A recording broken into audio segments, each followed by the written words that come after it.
Hi, I'm Toby. And I'm Nick. And welcome to the Pure Property Podcast from Track Capital, where we talk about all things property and property investment. The aim of the podcast is to give you bite-sized chunks of our industry insight and knowledge to help investors invest intelligently.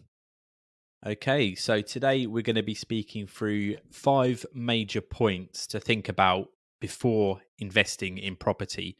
So these are going to be general areas of consideration that you may want to have a think about and discuss with friends and families before you do commit to a property purchase, and overall just figuring out whether property investment is for yourself. So I think Toby's going to kick us off with number 1. Yes, so one of the things, probably one of the most important, there's a few, but financials, obviously the main part. You need money, you need the capital to invest in property, and it's quite important that you assess your financial situation before you commit to investing in property. So you've got to consider whether you're going to need a mortgage. So have you got a deposit level which is acceptable, which will then also indicate what sort of price level you'll be looking at. So in terms of a mortgage, you're going to need a minimum of 25% deposit to put in.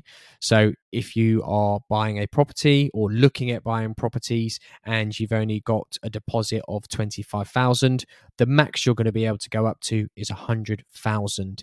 So that's something you have to consider. If you're buying cash, have you got, obviously it does make it a bit easier, but have you got the funds, and where would this then lead you to look at? But mortgage deposit level, very important when looking at the financials and how you're going to purchase the property. Also, you've got ad hoc costs. Have you got the money set aside for the solicitor's fees? This can be sort of £1,200 upwards. And if you're buying in a limited company, this could be slightly more. Have you got money to cover your mortgage broker's fees? Are you going to be furnishing a property? So have you got the budget and capital to pay for the furniture or furniture pack?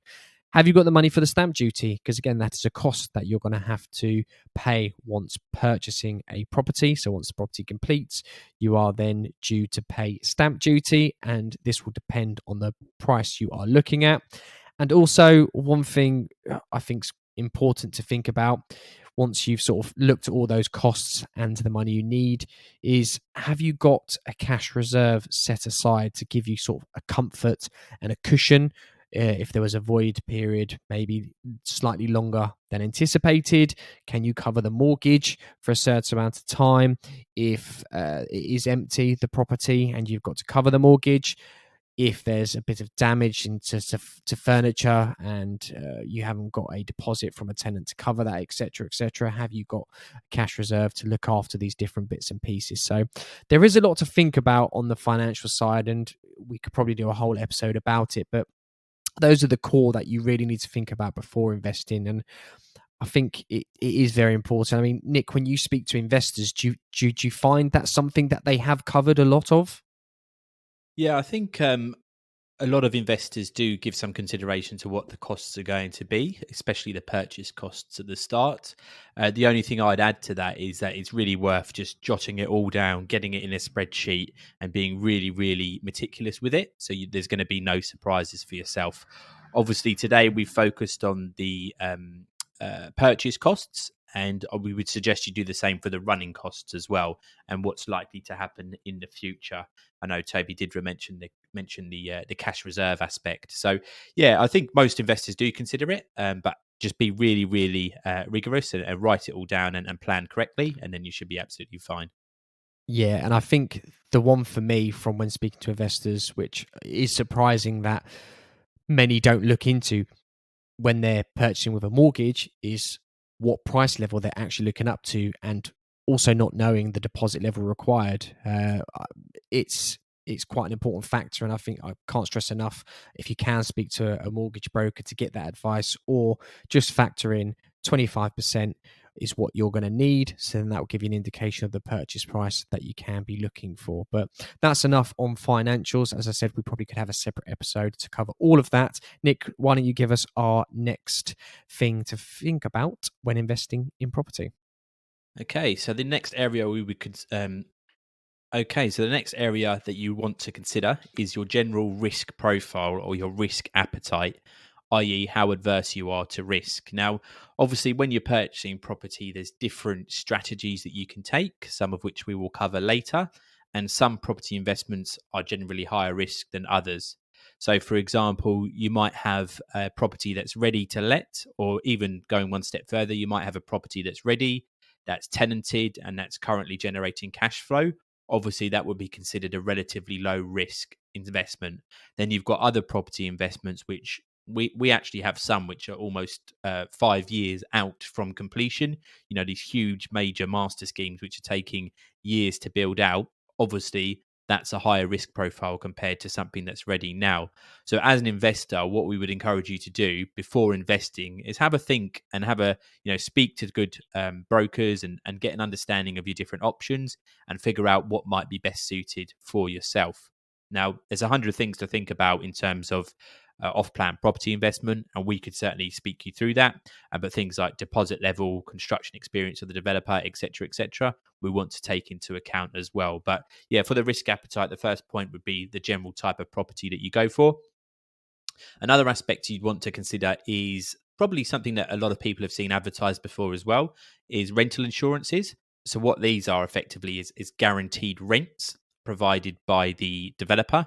And when we say guaranteed rents, what we mean is a contractually assured agreement between the investor and the developer, i.e., the developer saying, we will pay you 7% net for 2 years, as an example. Now, some investors could see this as a higher level of security because they trust and know the developer. They might have a history of paying out rental assurances previously. So they see it as a nice, secure way for the development to launch successfully and start generating cash flow and have a nice, smooth launch from when the project finishes. Whereas other investors might see it as the fact that they are relying on another individual or another party, another company to pay their rental income. So they might feel that, if that person perhaps doesn't always pay on time or something like that, then they are exposing themselves to a greater risk in comparison to if they were letting the property directly. So yeah, rental assurance is something that you want to have a think about, and then make sure they're realistic, they're in line with market values, the person that's giving it is credible, etc., etc. Again, things that we a good agent should speak you through ultimately. Another aspect would be general locations, and maybe looking at areas which are a bit more up and coming and less established. You want to have a think as an investor about what locations you're targeting. Are they cities? Are the outskirts of cities, commute about locations, etc.? But again, if you buy in the middle of London, you're going to have very, very high demand, and ultimately it's going to be a lower risk investment due to the supply demand factor in comparison to if you buy some obscure location in the northeast of the country where there's a lot less demand. Then yeah, obviously that would be considered higher risk. Another aspect would be your responsibility in general as a landlord. So looking at your obligations in the legal sense, so gas certificates, electronic testing, etc., you ultimately have the responsibility to make sure these are all in line. And if you are using a management company, obviously they're going to inform you of that. But that is another thing you want to think about as well. You do have to be on top of that. Is there anything I've missed on the landlord responsibility side, Toby? No, I think again, just making sure you're up to all the regulations. This is something that your letting agent will of course cover, but your regulations, you've got, I don't know, you might want to have content insurance in place to cover yourself, but it's mainly the regulations and the standards that you owe to a tenant. And again, on the new properties that we deal with, they're pretty much going to be up to scratch and up to sort of regulations. But again, there's little things like if you own a freehold property and you're renting it out, you have to have sort of banisters going up the stairs to make the stairs secure. You can't have glass internal doors just in case a tenant puts their hands through. There's little responsibilities like that you have as a landlord to make sure a property is safe and secure for the tenants, which I think is something quite important and not something that landlords do think of. And it is a responsibility, but you'll have a letting agent to help you through that process. Yeah, and I think that's a good point. Actually, it's the key word would be an ongoing responsibility. So yes, you can get all everything in place to start, but it's your responsibility as a landlord to maintain that property sufficiently throughout your whole period of letting and ownership ultimately. So yeah, that's a big one you'd want to think about. But again, as we've mentioned a few times, if you've got a decent management company there, they'll make sure you're advised and informed on all those aspects. And just the last factor with regards to the risk aspect of property investment.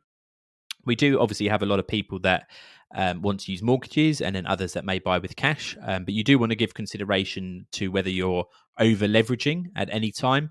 If you're perhaps stretching yourself, do you have funds in place if there are any issues with the rental income? Are you happy with the interest level payments that are there? Is it manageable with your current property portfolio if you do have one?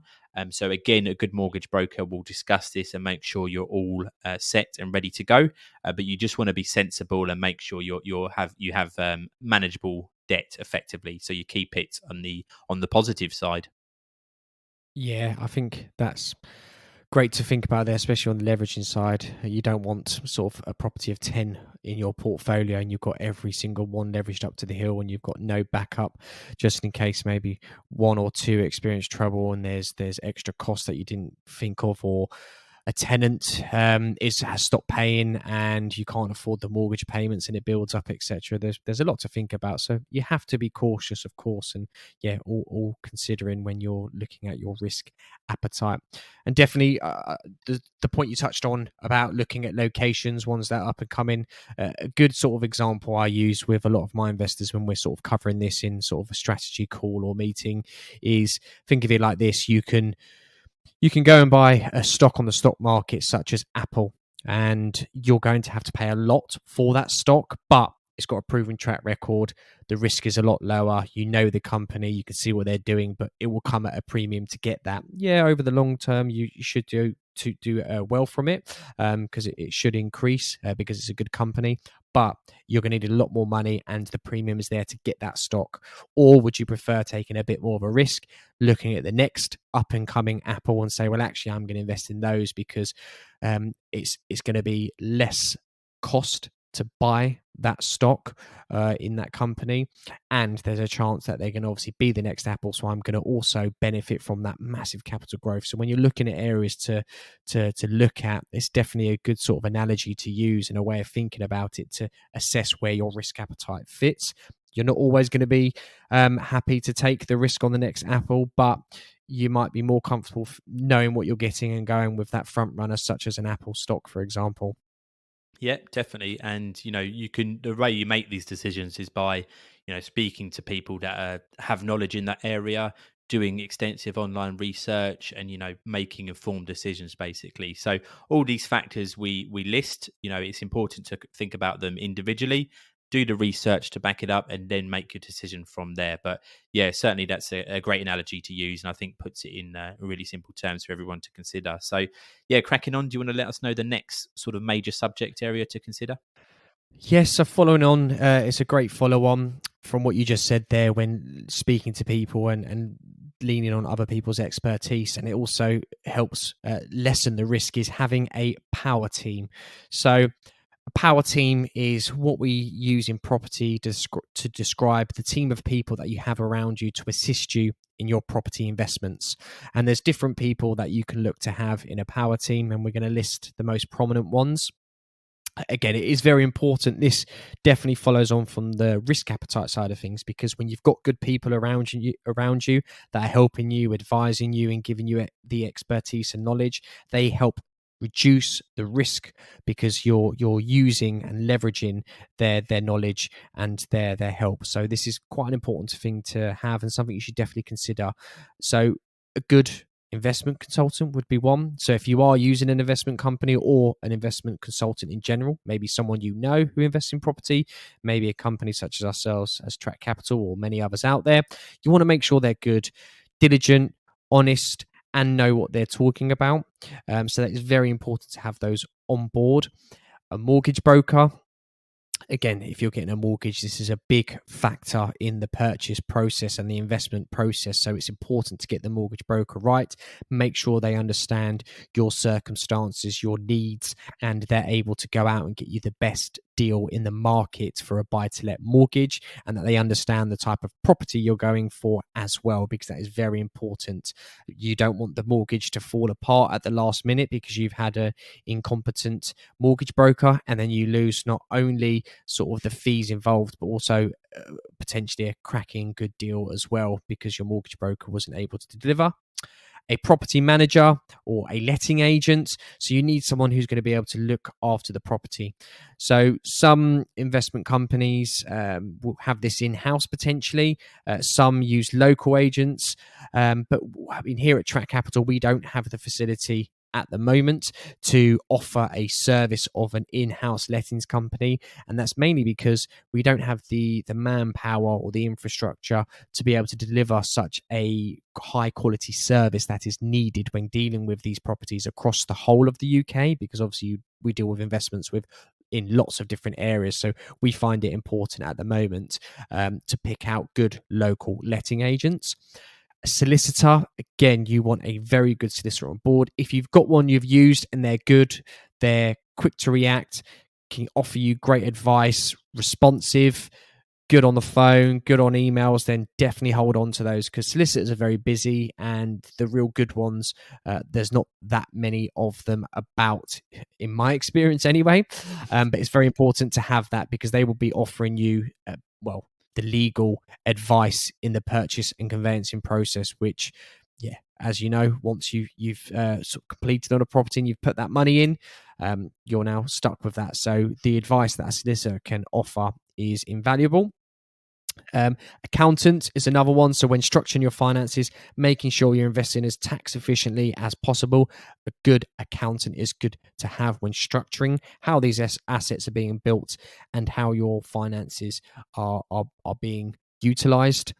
And the other thing that we use to sort of couple all these together and group them is the trust. So you need to trust all these people involved in this process, because that is the main thing I find people struggle with. It's fully trusting these people in their power team. Once you can trust these people in the power team, it makes your life a lot easier. It's even more hands-off from your point of view, and you can invest with a bit more peace of mind when utilizing and leveraging these people's expertise. So I think that's quite important. Have I sort of covered the majority of that, do you think, Nick?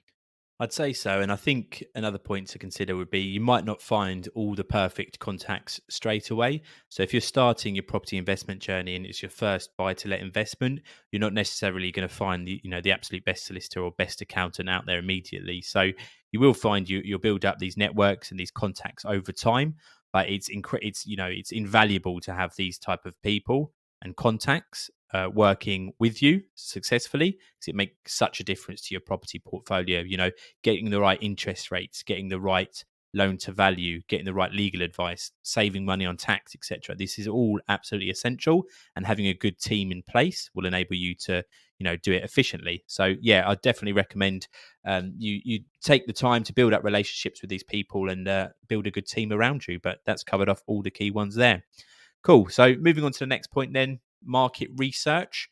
Again, this may seem obvious to a lot of people, but doing extensive research and due diligence into any property investment that you're considering doing, or in fact any investment, and obviously it's an area that you want to give big time and commitment to. So when you're considering investing in a property, obviously you want to consider the specific hyper local market in which it's based. So how are the streets performing? What are the crime rates? What are the schools like? What are the major employers? What's the immediate vicinity of the property or the development itself like, et cetera, et cetera. So we want to make sure we're doing some really, really thorough research for the local market. You then want to think about, city and regional level. If we look at the city level, what's the capital growth rates like there? What's the average rental yields? Is there one side of town that's better than the other? What are the transport links like, etc., etc.? That should give you some good data to go on as well and help you narrow things down. And then looking even further out on a regional basis, is it that end of the country that's performing well, or is it the other end i.e., if you look at the forecasts over the next 5 years on a regional level for the London versus the northwest of the country, the growth rate, according to Savills, for the Northwest is 28.8%. So, what they're saying is over the next 5 years, the property values in the Northwest region are likely to increase by 28.8% on average across the board. Whereas if you look at the same time period in London, it's just 12.8%. So, that can give you an idea of how important it is to pick the correct regional location, as well as the more specific local information. So yeah, obviously, location's a massive one, and we'd encourage everyone to go online, look through Rightmove, look at location guides, and really do some proper due diligence around picking the correct location. So other factors you want to think about would be regeneration, employment. Is there major universities nearby? What's the investment like from companies and the government themselves, etc., etc. So all these factors, when you can put them together, you should be able to build a very, very strong investment case. You should say, right, I've got this property here, great location, good transport links, near universities, big regen plans going on nearby, and it's also got a good track record of performing in terms of the rental market as well. And that will enable you to make a really, really safe decision ultimately. And then when you're looking at off-plan investment or in the new build market, you might be looking at developments as a whole. And if you are buying off-plan, you'd obviously want to do due diligence on that specific development. Now, we won't go into full detail now on what due diligence to conduct. We have a 50 to 60 points we look at before even putting any development to market. But yeah, doing due diligence on your property development you're considering investing in off plan is obviously incredibly important. Just to rattle off a few things on the legal side, is planning in place? Is it the correct owner? Who is the owner? What's their track record? What have they done before? Is there a rental assurance? How realistic is that assurance? Has the developer paid them out before? What's the sizes, the price per square foot, the top level pricing in comparison to local comparables?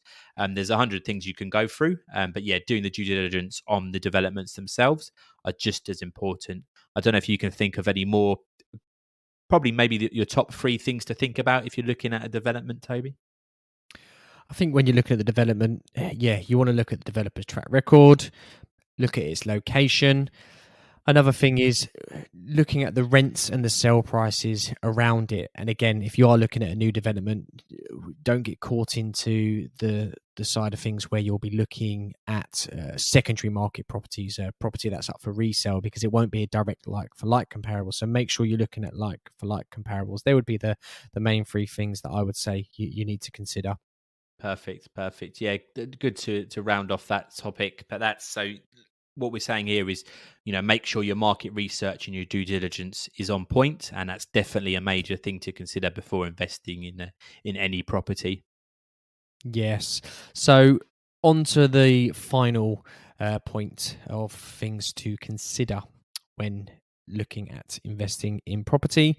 For me, this is a big one and something that I really stress to investors that I speak to, that they narrow down, and again, that we help narrow down with them if they don't know. And this is strategy. So narrowing down your property investment strategy is key to help you to invest efficiently and confidently as well. So one of the main things you need to think about, what is your main aim? Are you wanting yield of a property? So for example, the monthly income that you receive, or is your main focus capital growth? So are you really looking to see your property price drive up so you can hopefully pull out some equity that you've gained from house price growth in the near future? Are you looking for hands off or hands on? Are you going to be focusing your strategy on city centre locations because you want that capital growth, for example, or because you want less risk and less hassle and you want somewhere in high demand, which tends to be city centre? Are you looking for locations which are up and coming, or are you looking for locations which are matured, seasoned, have a good track record, which you may be taking paying a premium for? So again, this may come down to your price and what budget you're working with. Factors like this and helping you to narrow down exactly the type of property investment you are looking for is fundamental, because what I tend to find with investors that don't specifically know their investment strategy is they can get distracted very easily by other investments which are nowhere near suitable for them whatsoever. That can lead them to miss out on a deal potentially because they've not acted quick enough, because they're looking at some other options which have popped up, which they think are attractive and may work for them. But if they had their strategy narrowed down to a T, they could have ruled them out straight away, and it keeps you focused. So it means you can act quickly when you do come across an excellent opportunity. For example, Mr. Investor A may be looking for city centre locations because he's after high capital growth, low risk. So he's looking for high demand areas. He wants off-plan new build property because he wants something shiny, brand new, and he's not got to do any work to, and he's got the budget which he can pay for these premium locations.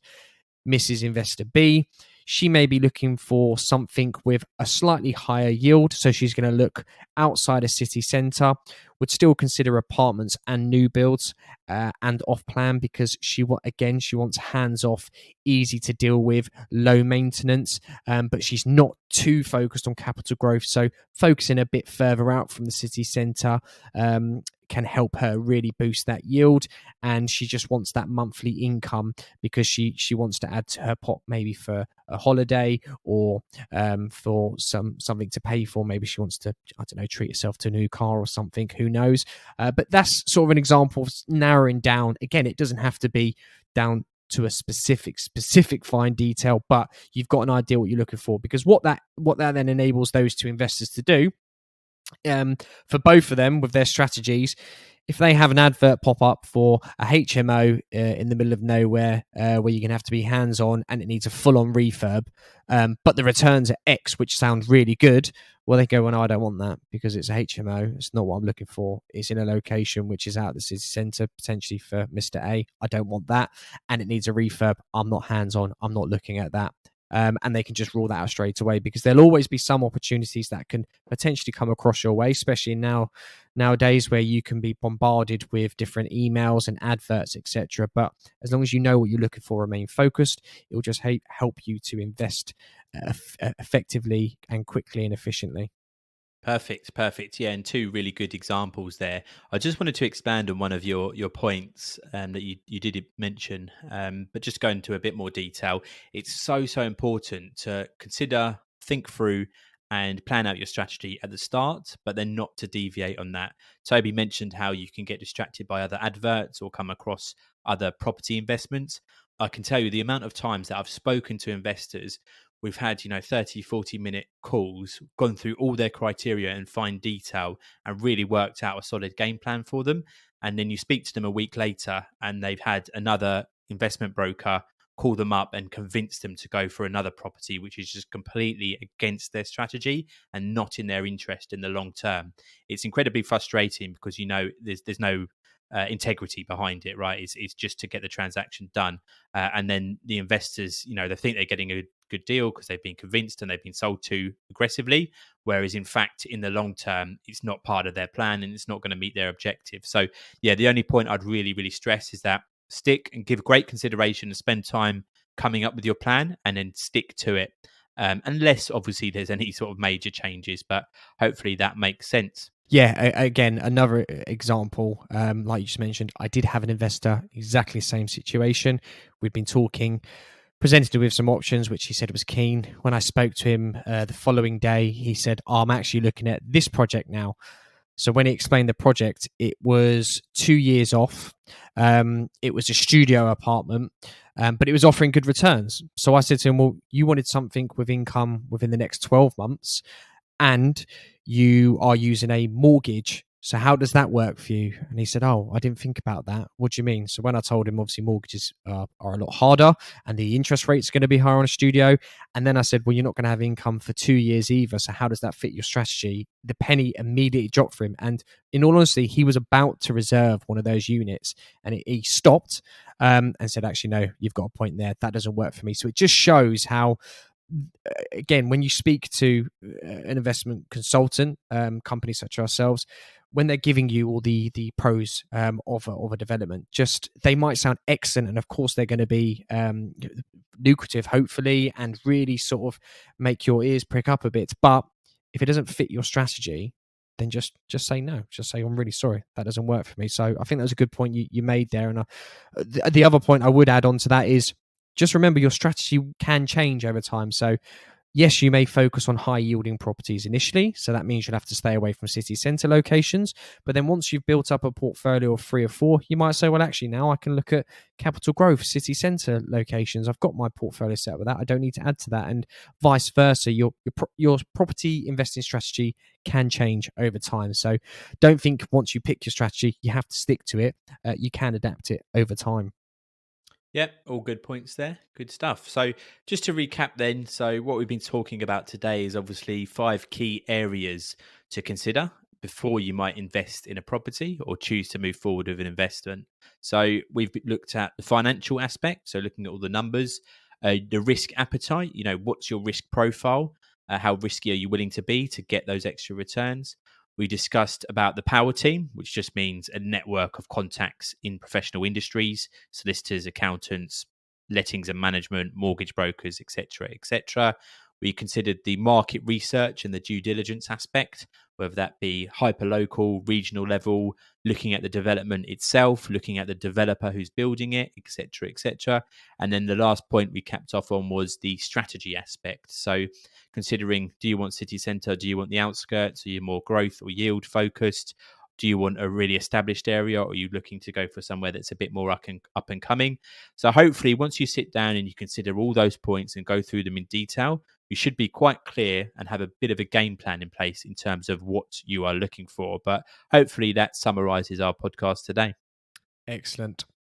So next week, what are we going to be talking about, Nick?